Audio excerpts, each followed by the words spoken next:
Soaking up the sun, I'm soaking up the sun. True North Reviews, True North Reviews, True North Reviews.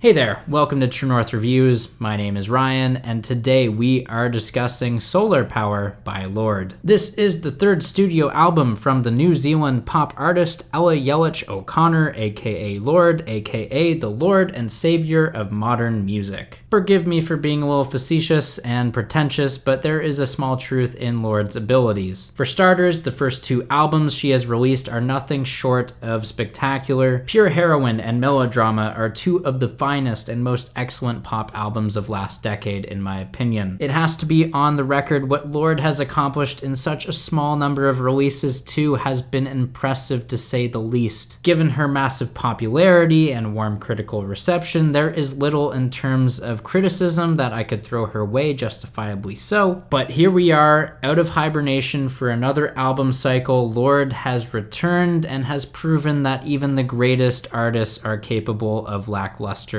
material. Yes, that is true, but of course, Solar Power is not without its fair share of highlights. One being the intro track, The Path, where the vocal harmonies are delicate if not heavenly. I love the drums and how raw they sound, but equally killer they are because the bite on the snare drum is to die for. And even the summery and carefree tune on The Path is worthy of some praise. Moving on to the title track, this song has been subject to mixed reception. I think it's a fine song. It's not going to stand out as my favorite here, but relatively speaking, it's one of the higher quality tracks on the album. The only other remark I can make about the title track is just how much it reminds me of Sheryl Crow and her music. Look, it's not anything revolutionary that we've been used to hearing from Lorde in the past, but as far as late 90s, early 2000s throwback pop goes, it's passable. Now, I mentioned the name Sheryl Crow, but another artist that certainly comes to mind when listening to the next cut, California, is Lana Del Rey. Of course, the lyrical content of Lorde wanting to reject the glitz and glam of fame is compelling and captivating, but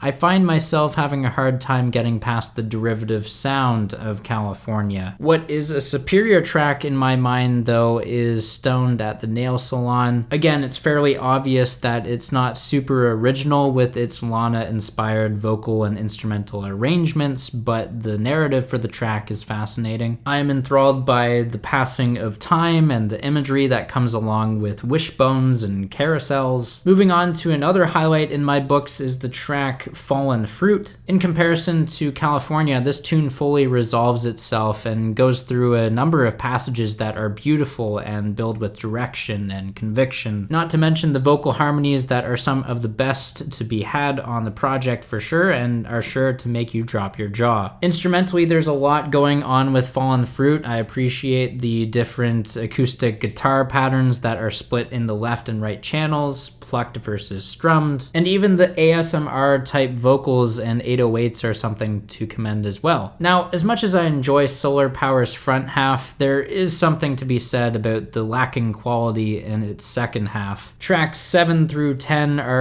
honestly some of the most incomplete song ideas we've heard from Lorde to date. They are very raw and demo-ish in their song recording qualities too, but painfully so. The tracks, more than anything else, are just boring. The songwriting doesn't leave much to the imagination, and I'm just lost looking for the elements of the tracks that salvage something. For example, the man with the axe plays with this intimate setting and lower register vocal, but I can't listen to it without thinking, damn, this song's got nothing on Writer in the Dark from Melodrama. Elsewhere, Big Star is as subdued as it is boring, and Leader of a New Regime is so weak on its songwriting front that it's a pointless interlude. Rebounding for one final highlight, in my opinion, is the album's 11th track, Mood Ring. Mind you, I found this one to be an underwhelming first listen, but now I believe it's one of the catchier tracks here with a slick guitar lick. Sadly though, this album ends on Oceanic Feeling, and this track track offers up a microcosm for how I feel about this record as a whole. The track is poetic in its lyrics, pondering about the past, the present, the future, and thinking about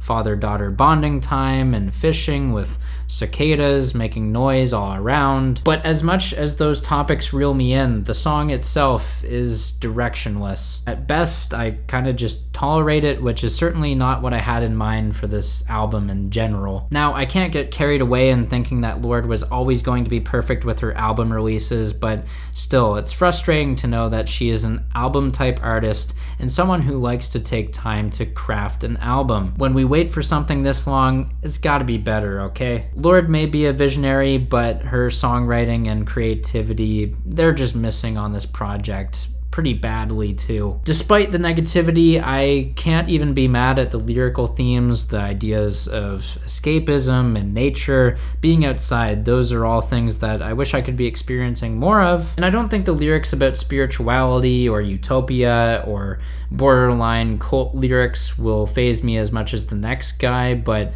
I'm soured on this release from Lorde. It's one of the biggest letdowns of the year for sure. With all that being said, I'm feeling a 5 out of 10 on this album. There you have it. Make sure you guys sound off down below in the comments. Tell me what you guys think of this music. Whether you agree or disagree, I'm here to engage with you guys. If you'd like to leave a like, subscribe if you're new in town. I'd appreciate that. As always, thanks for watching and have a rockin' day.